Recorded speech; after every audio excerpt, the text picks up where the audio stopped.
ইউরোপের দেশ লাটভিয়ায় নারী ও পুরুষের অনুপাতের অস্বাভাবিক ব্যবধান তৈরি হয়েছে। দেশটিতে পুরুষের তুলনায় 15.5% বেশি নারী রয়েছেন। বিবাহযোগ্য নারীরা খুঁজেও পাত্র পাচ্ছে না। দ্য নিউ ইয়র্ক পোস্টের প্রতিবেদন অনুযায়ী কেউ কেউ সময় কাটানো থেকে গৃহস্থালির কাজের জন্য অস্থায়ী স্বামী চাইছেন।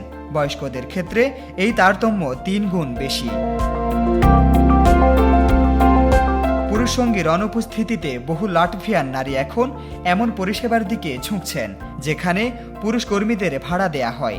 বাড়ির কাজ যেমন মিস্ত্রি, রং করা বা জিনিসপত্র মেরামতের জন্য পুরুষ দরকার। এর মধ্যে তুমুল জনপ্রিয়তা পেয়েছে অনলাইনে বা দূরভাষের মাধ্যমে 1 ঘন্টার জন্য স্বামী ভাড়া পরিষেবা।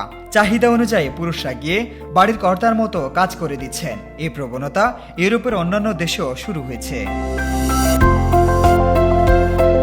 প্রশ্ন হলো, কেন এই লিঙ্গ অসাম্য? বিশেষজ্ঞ চিকিৎসকরা বলছেন এর বড় কারণ হলো পুরুষদের দৈনন্দিন অভ্যাস। লাটভিয়ায় পুরুষদের গড় আয়ুষ্কাল কম। এর জন্য দায়ী ধূমপানের উচ্চ হার ও জীবনযাপনে শৃঙ্খলার অভাব।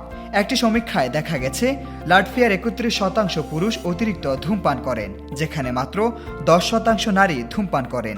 এছাড়াও অতিরিক্ত ওজন ও শৃঙ্খলার অভাবে পুরুষদের অসুখ বিসুখও বেশি। রাশিদ বিল্লাহ, নিউজ ডেস্ক, জয় জয় দিন।